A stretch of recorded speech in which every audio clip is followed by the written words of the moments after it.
Tuk Tuk.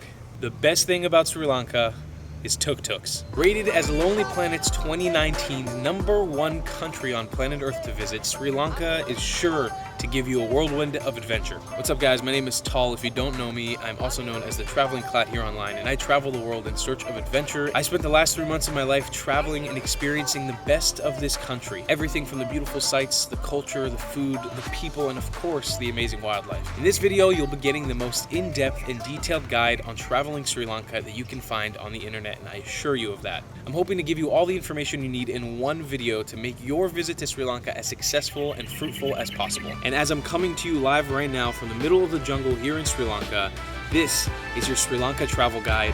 Everything you need to know. Let's hit it.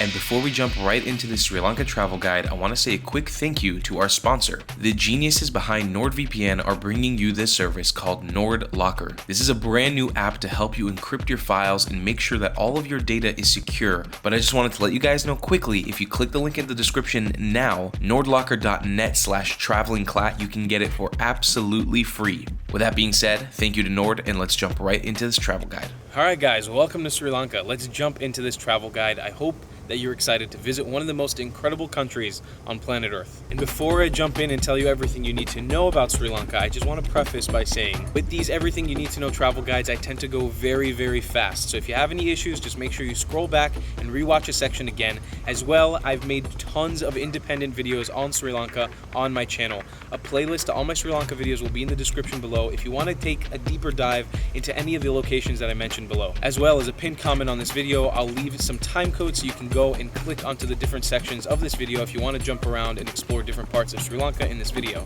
Just one more thing before we start, on a quick note of accommodation. If you are coming to Sri Lanka with an exchange rate of $1 being about 180 Sri Lankan rupees, Sri Lanka can be an extremely affordable country to travel to, whether you're a backpacker or a luxury traveler. Using my Airbnb link down below in the description, you can save yourself $40 off your first Airbnb. That's over 7,000 rupees, which can be well over a few nights free to stay in Sri Lanka somewhere. I'll talk more about this in the accommodation and money section of the video, but for now, check out that Airbnb link down below in the description and let's get this guide started. So I break these travel guides up into sub-subjects. We'll start with locations. So in the few months that I extensively traveled Sri Lanka, I got to visit a bunch of the provinces that make up the country. We're not going to cover every single province, but I've highlighted key locations that I think you should visit within these provinces. So for starters, let's kick this guide off with Colombo. Colombo is the capital and largest city of Sri Lanka. You're most likely going to be arriving in Colombo, but you'll actually be arriving in its sister city, Negombo, just north of Colombo. To quickly glance over Negombo, because it is just another large city,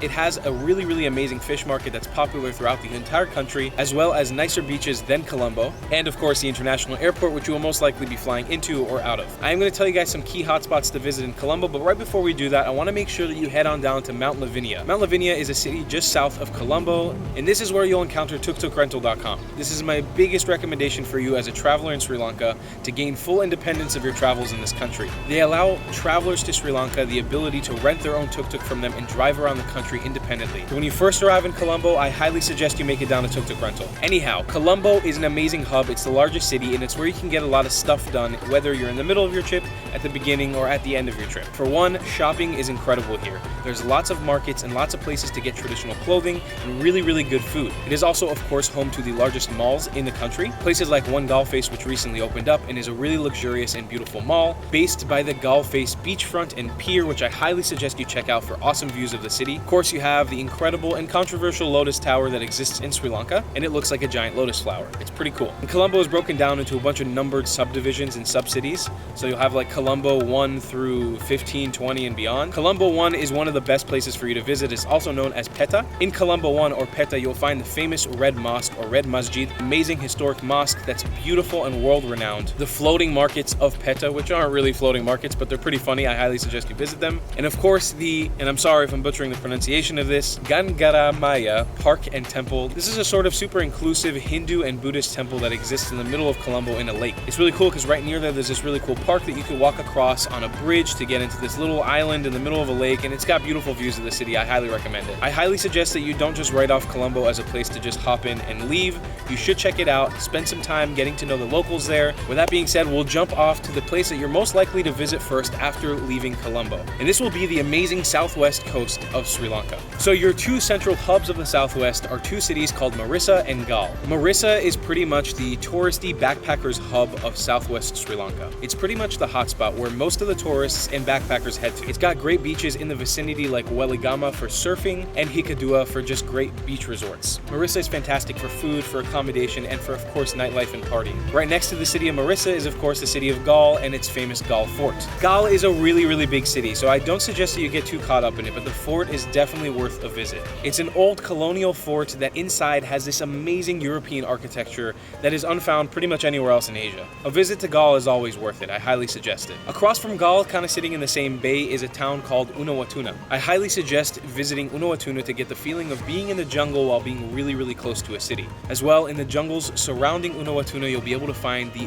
rare purple-faced langur, which is one of the endemic monkey species to Sri Lanka, as well as the amazing Jungle Beach, which is a really beautiful beach in Unawatuna, and this crazy shipwreck, which I'll let you find on your own somewhere in Unawatuna's beaches. Definitely don't miss seeing that shipwreck. It's really cool. As well in the south, we have the bigger city of Matara. Matara is really just a big city with some really nice beaches, but what I recommend Matara for is some of the amazing temples that I've seen there. They've got two really incredible Buddhist temples in the area that have amazing depictions of giant Buddhas and really intricate designs. Now let's jump on to my two favorite places in the south. This would be Hirakatia and Dikwela.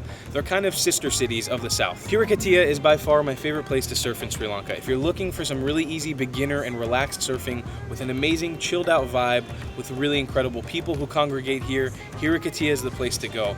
And trust me, it is amazing. It's not so much party central, so you're really only going there for laid back vibes, but right next to it is another town called Dikwela. Hirakatia kind of owns a small surfing bay, and then Dikwela has the larger beach that's better for body surfing and just enjoying the waves and the beach. This place is incredible for sunsets, and I really recommend that you go out there. So heading up north, right from Hirakatia and Dikwela, you can go to Udawalawe National Park. This is by far my favorite national park and my favorite region of all of Sri Lanka. Udawalawe National Park is like stepping foot into Jurassic Park. It sits on the foothills of the hill country of Sri Lanka, so you got amazing mountain views all around you while being really low down below and having amazing reservoirs and rivers to view. As well, this is one of the hot spots of elephant sightings in Sri Lanka, and it's got a massive congregation, huge herds of Sri Lankan elephants. Now, if you're looking for a guide on where to see the most elephants and where are the best places to see elephants in Sri Lanka, I've made a whole video for you. Don't worry, it will be linked down below in the description, somewhere on screen right now. I highly recommend you check it out. But Udawalawe has to be one of my favorite places to go on safari. And yes, Sri Lanka has amazing affordable safaris that you can do nationwide, but Udawalawe is one of the hotspots where you can see just elephants upon elephants. In addition to that, Udawalawe is set up really well infrastructure-wise. You got really great Airbnbs and hotels and lodges for you out there, as well as awesome restaurants and just great places to hang out. It is a good tourist hotspot and a really good place to go on safari. Jumping off from there, we have Yala National Park. If you've heard of Sri Lanka, you've most likely heard of Yala National Park.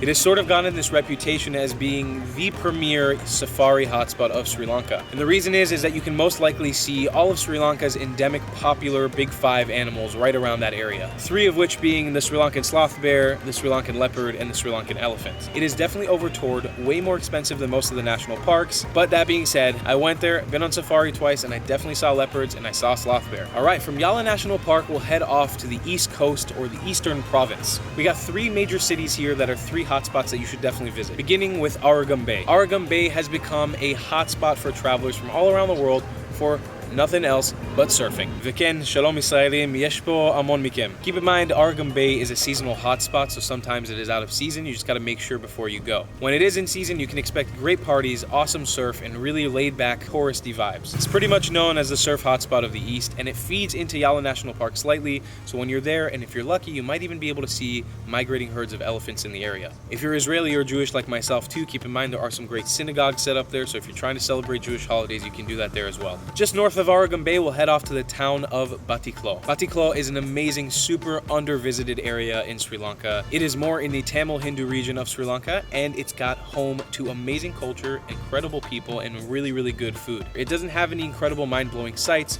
It's got a really nice old colonial fort and some beautiful white sand beaches that you can go snorkeling off of. Also, the Eastern Sri Lankan Tourism Board is currently setting up these amazing tours where you can really jump into local communities. We got to be the inaugural part of the first one, and I couldn't recommend it enough. A leave links down below in the description for you to get in touch with them. You can take canoes into the mangrove tribes who have pretty much cut off from civilization and see how they live their local life and eat their local foods. Of course, from there, we'll head off to probably the most popular spot in the east, Trincomalee. Trincomalee is really famous for one island called Pigeon Island. This is pretty much the best place in all of Sri Lanka to do your snorkeling or scuba diving. It's like the only known spot in Sri Lanka where you can really get crystal clear blue waters and amazing reefs. You can see sharks there, sea turtles, and all kinds of amazing marine life. Tours are relatively affordable and hotels are still really cheap.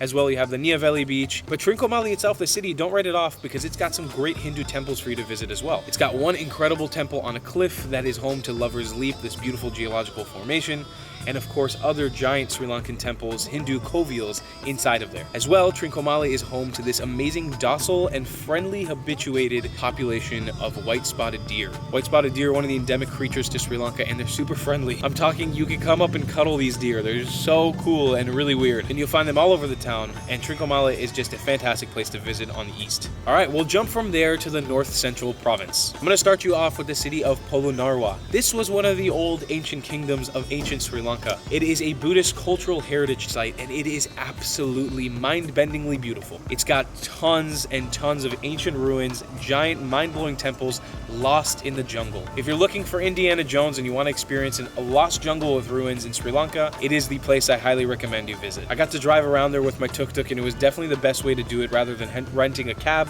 or getting a tuk-tuk driver to drive for me. I was able to just do it myself and have a blast. And from Polonnaruwa, we'll head to another Buddhist capital of the country. Some would say the Buddhist capital of the country. This is almost like the Mecca or Jerusalem of Sri Lanka for Buddhists, Anuradhapura. This is Sri Lanka's Buddhist capital. It is home to incredible Buddhist cultural sites, and it's home to some of the most amazing stupas in Sri Lanka. Stupas are these structures that exist. They're like giant domes that are part of Sri Lankan Buddhist temples. I highly suggest take some time to walk around, see the amazing wildlife of monitor lizards and monkeys that run wild through the town, and experience one of the most important cities to Buddhists in Sri Lanka. And as well, just a little bit of an underrated place that you might just drive through in the north central province is the Floodplains National Park. As well, keep an eye out for some of the wildlife that flock through there because elephants sometimes migrate through, and even different species of birds like eagles that you'll be able to spot in that area. All right, from the north central province, we'll jump off to the central province of Sri Lanka. Now, this one might get a little bit overwhelming, just bear with me. So I highly suggest that you visit the whole Sigiriya, Pitarangala, Dambulla area. If you don't know what I'm talking about, if you've heard the words Lion Rock before, you probably now know what I'm talking about. Lion's Rock is pretty much the most popular tourist site in all of the country. It is a massive rock that forms out of the ground that has a basic ancient temple and community that exists at the top of it. It's got amazing archaeological and ancient ruins, but it's pretty expensive to enter. So another alternative is another giant rock that exists just a few hundred meters away from it, called Pitarangala, which is only a $5 entrance fee, is also a Buddhist temple, and at the top of it, you can see Lion's Rock. That's one of the things that not a lot of people tell you. When you're at the top of Lion's Rock, you can't see Lion's Rock. So Pitarangala is a really good place. I spent over 3 months in Sri Lanka and never actually climbed Lion's Rock. I've only ever been to the top of Pitarangala, but I loved it so much I did it twice. It's a great place to go for sunset or sunrise, but just overall an incredible place to hike. The hike is relatively easy and super cheap, and I couldn't recommend it enough. Around that area as well, you have Dambulla and the amazing Dambulla cave temples. These places are mind-blowing. They're temples built into the sides of this cliff cave. It's just a short hike up to the top of it, but it offers you incredible views and amazing temples to explore. Once again, Indiana Jones level stuff. In that area, you'll also have the town of Habanara, which is your hub for amazing safaris. This region of Sri Lanka is also home to the Great Elephant Gathering of Asia. This is the largest gathering of Asian elephants on planet Earth, and it happens right here in Sri Lanka. Catch it at the right time of year, you can get over 300 to 500 elephants at the same time. It is the best place, in my opinion, to go see elephants in Sri Lanka for unobstructed views. And just as a little side note for you, these elephants migrate and move around a lot, so make sure that before you go, you ask the locals where the elephants are. They could be in either the Kadula, Minaria, or Hularu Eco Park. They'll flock between those, so just make sure you know where they are before you go on safari. Also within the central province, you have this sort of different section. It's referred to as the Hill Country or the Highlands. This part of the country is home to all the famous Instagram hotspots that you've seen about Sri Lanka. If you've seen that famous beautiful bridge in the middle of Sri Lanka somewhere in the jungle, this is where you can find it. So some recommendations for you guys is to check out the town of Yala. That's where you can actually find that beautiful bridge the train goes by. The train passes that bridge twice a day at 9 a.m. and I believe 12 p.m. if I'm not mistaken. And if you want to catch views of the train, you can either board the train and ride across the bridge or just hang out on the sides of the train and see it pass by. It is beautiful, but I wouldn't rush there. It's super touristy and everyone's kind of doing the same thing there. It just kind of feels like one of those places that has been overrun by tourists. As well, next to Ella, you have the city of Nur Elia. This is the highest sort of point of Sri Lanka. Pretty cold there throughout the year. It's pretty rainy, it's mountainous, and it used to be the old British colonial base of Sri Lanka. There's a massive hill that you can climb to at the top of the city, and you'll really get a good view and a good gauge of why this place looks like an old colonial British city. It's also got a bunch of old colonial buildings, so you could really take a walk through England at the top of Sri Lanka's colonial town. Besides that, you have the second largest city in the country, Kandy. Kandy is a big sprawling city and is the capital of the central province of Sri Lanka. It's got a lot of people in it, a lot of buildings, a lot of city, and you're kind of middle of the jungle while also being in the city, so it is an interesting place to visit. It's also home to some of the biggest festivities that happen across Sri Lanka, like the Paraharas and cultural events, so you can see the Kandian dancers and of course the temple tooth of Buddha. This is a super famous temple which is believed to house the tooth of the Lord Buddha. As well, near Kandy, you'll be able to find the Mbluwawa Temple Tower.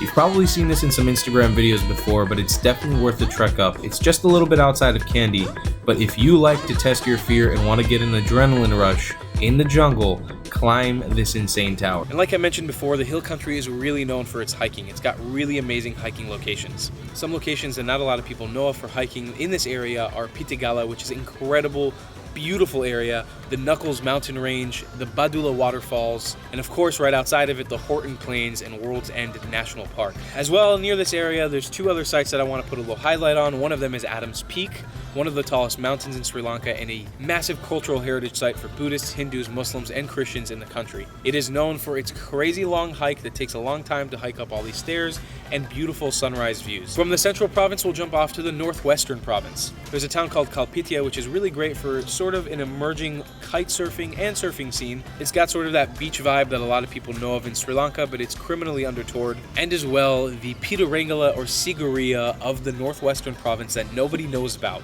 Go to the little town of Maho and look for the Yapahua Rock Fortress. This is something that nobody knows about. I've hiked it twice, and both times there were like 0 tourists there. It's super cheap to enter, and it's got amazing views just like Sigiriya or Pitarangala. It's a massive rock that juts out of the ground in the middle of this plain. It's got an old ancient Sri Lankan fortress at the top, and it is absolutely beautiful. And just north of there, you can go to Wilpatu National Park for safaris, also another park that's criminally underrated. Not a lot of people visit it. All right, from here, we'll go to the part of the country that is so undertoured, it's just sad. This is the northern province of Sri Lanka, and I had the pleasure of spending some time up here. The northern province of Sri Lanka is a little bit different than the southern provinces of Sri Lanka because it is a majority Tamil Hindu. Culture changes up a little bit, the food changes up a little bit, and generally you won't really see any more Buddhist temples. It's a majority Hindus temples and Hindu Tamil people. Two amazing spots up there that I want to recommend you visit. Let's start you off with Mannar Island. This was one of my favorite places to visit across the country because no tourists go there. At the end of Mannar Island, you'll find a place called the Adams Bridge National Park. This is now a marine sanctuary for marine life, but also used to be an actual sand bridge that used to connect Sri Lanka and India together. It is now clustered up with a bunch of islands, but just going out there, it's like a completely different world. And you'll see some really cool donkeys, because this is one of the places that has donkeys in Sri Lanka, and they're really small and really adorable. And from Mannar Island, I recommend that you head up to Jaffna. Jaffna is pretty much the capital of the north. It is the Tamil Hindu largest city and is like sort of the capital of Tamil Hindus in Sri Lanka. It's got some of the most amazing Hindu kovials or temples in the country. It's got fantastic food. It's sort of like getting a taste of a different country within Sri Lanka. An awesome fish market. You can actually go island hopping here off the coast of Jaffna. It's almost reminiscent of the Florida Keys if you know what that place is. It's this giant bridge that connects you to a bunch of different islands, and even one of them, if you take a ferry to it, a really cheap ferry that's pretty short, you can go to an old snake worshiper or Naga tribe worshiper temple island. It's so cool.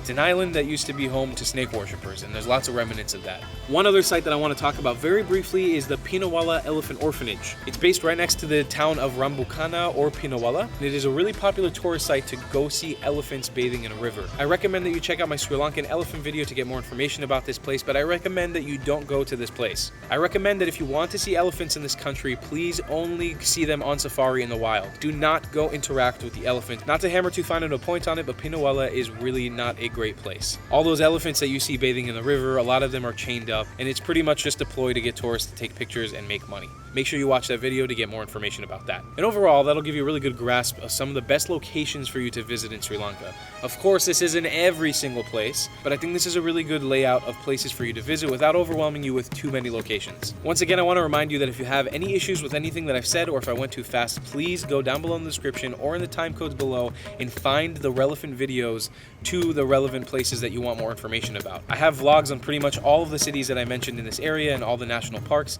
so if you want to go see some more details about them, just check out the videos down below. Next, we'll cover accommodation. And before we jump into accommodation, I just want to quickly tell you guys about what NordLocker actually is. It's an app that you can actually physically download and then have access to import and export files that you want to keep absolutely secured into. They'll actually even go ahead and encrypt your files for you, and it's as easy as just dragging and drop the files into the application to get them encrypted. There's so many practical elements to this, like protecting sensitive information like your finances, your IDs, passwords, photos, videos, whatever you don't want strangers getting into. There's absolutely unlimited encryption. It will also easily sync with things like Dropbox, Google Drive, and other services like that. And my favorite part of it is it's got a risk-free 30-day money-back guarantee if you don't like the service. But you almost have nothing to lose, because if you don't want to pay anything, you don't have to. There's a free version available with up to 5 gigabytes of encrypted data available to you right now. So guys, once again, get NordLocker for free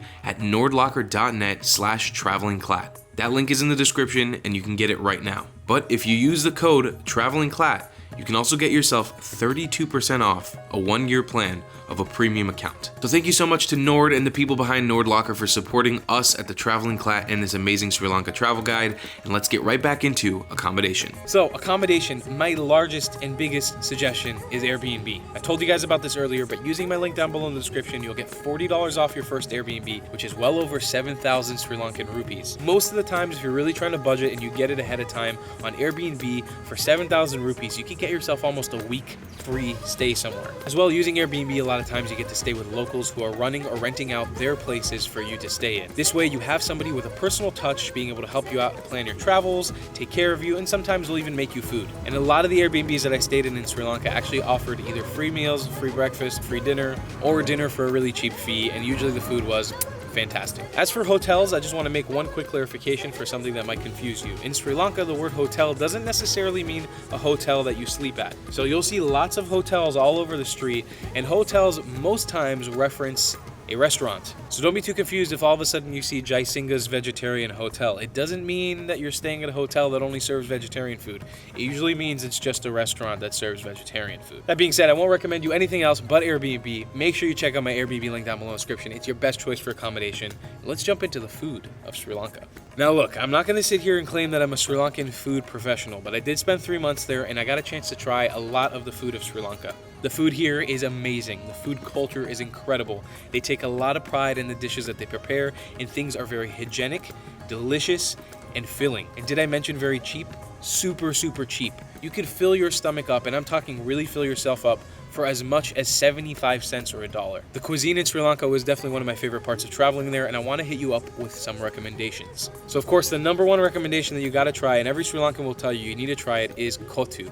Kotu is like Sri Lanka's national dish. Kotu is made up of roti. Roti is a sort of flatbread like crepe type thing that is used to eat a lot of things in Sri Lanka. And you can find yourself rotis filled up with a bunch of different things all across the country. Anything from chicken to beef to potato or just vegetables.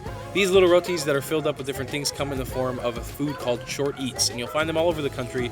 But at the end of the day, when a lot of the rotis aren't used up, the older sort of rotis that are going to be thrown out are used to make a dish called kotu. They take the rotis and chop them up into these sort of noodles, throw them on the frying pan, chop them up really finely, put in a lot of vegetables, sometimes a lot of spice, and chicken or beef or cheese or whatever you want, and it comes out as this amazing sort of noodly dish. I will put a slight disclaimer about it. For me personally, eating legit kotu that is actually used with a lot of the older rotis sometimes would give me stomach aches. So there's actually restaurants that specialize in making kotu out of fresh rotis. If you really want to try a delicious kotu, that's how I recommend you try it. But if you want to try it the more local way, the cheap way, the ones that most Sri Lankans do, just get it anywhere on the street, and I assure you it will be delicious. Anything in a clay pot, try it. A lot of traditional Sri Lankan curries are made in these clay pots, and you'll find restaurants on the side of the road that just have a bunch of clay pots. You open the pot up, you tell the person what you want from the inside, and they put it on a plate for you. A lot of the bases are rice or lentils come in the form of dal, or with these things called string hoppers. String hoppers are these sort of noodly circles. I don't really know how to explain them. You can substitute them for rice or eat them with rice, and they're really, really delicious. They're there to soak up all the delicious curries that you eat. As well, garnishing most meals in Sri Lanka is a thing called papadam, which is basically like this fried potato chip thing, and they put it on top of everything. You can crunch it up and throw it into all your food, and it is delicious. Pork and beef is not so prevalent across the country, especially in the more Hindu areas, so keep that in mind. But of course, in places like Colombo and in the big major cities, you'll find food like that everywhere. I highly suggest that you try the endemic coconut species of Sri Lanka, the king coconut. I had one of these pretty much every day, and they are the most amazing coconuts I've had in my life if you like coconut. You can get them on the side of the road for super cheap. You'll drink the delicious coconut water, and then of course they'll chop it up for you, and you can scoop out the flesh, and it is awesome. It is so good.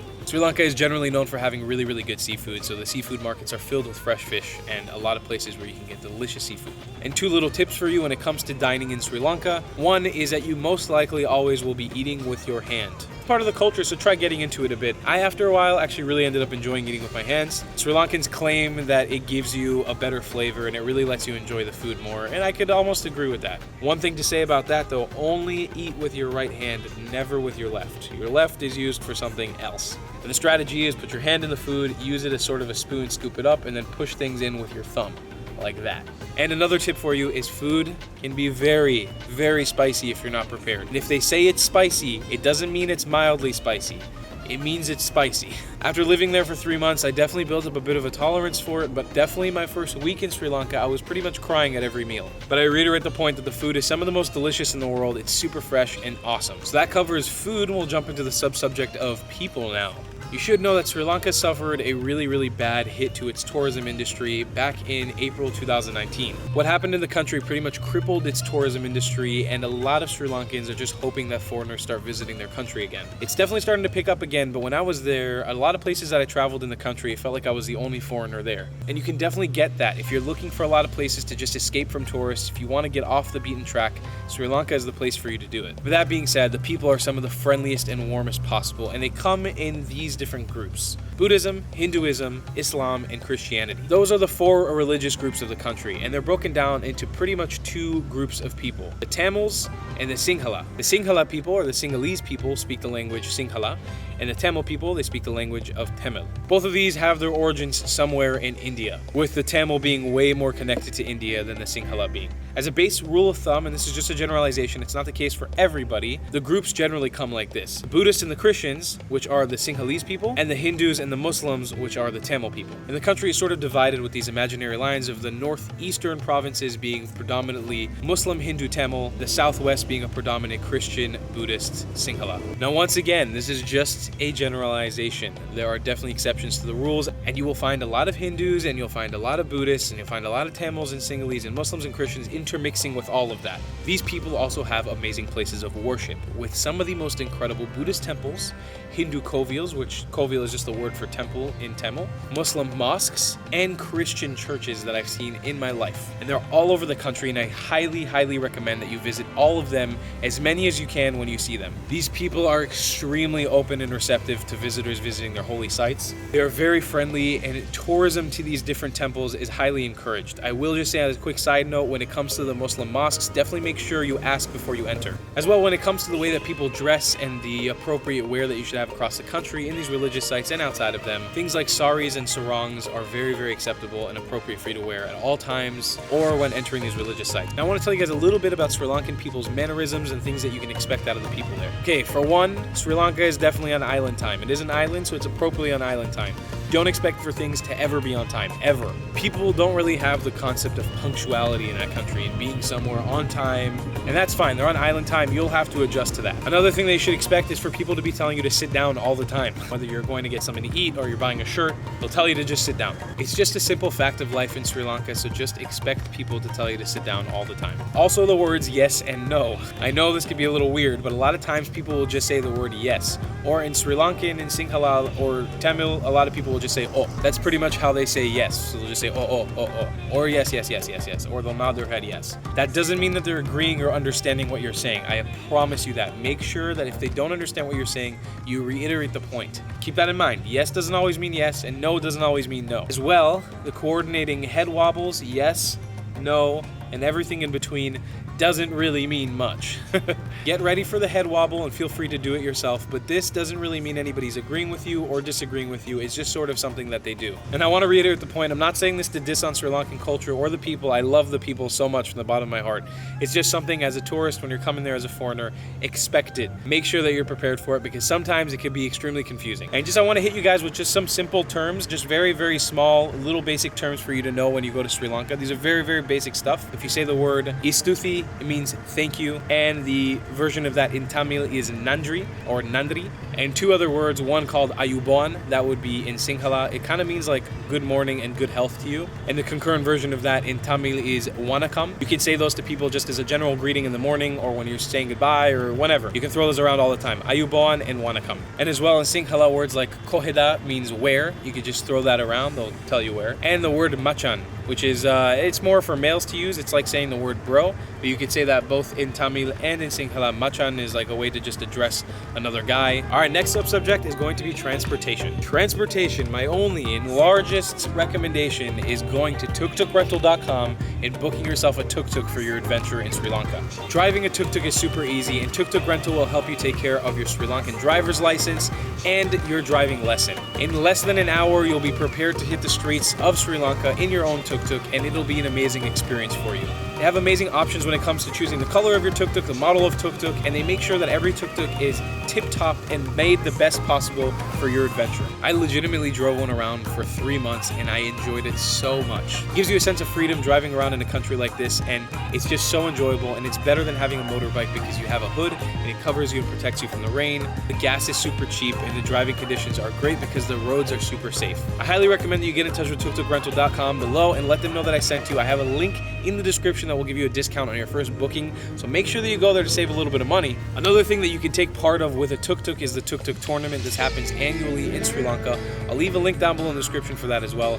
I actually partook in it. It's a race across Sri Lanka that spans 10 days, and it's an amazing mystical adventure through the country. It's an experience like no other, and I've made a whole documentary covering it. I'll leave a link to that as well so you can enjoy that and see what that's all about. Besides that, one of the most efficient ways for you to get around Sri Lanka is using a bus. It is crazy, it is hectic, it is insane. It's really the way that locals do it, but it's super, super cheap, and the whole country is pretty much connected by bus.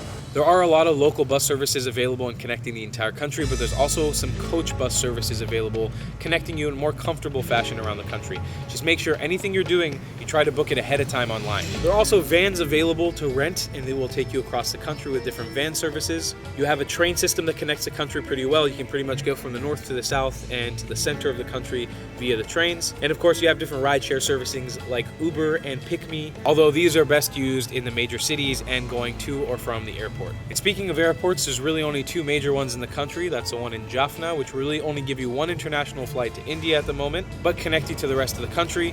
And of course, the Colombo International Airport, also known as the one that's based in Negombo. It's not actually in Colombo, it's right outside of Colombo.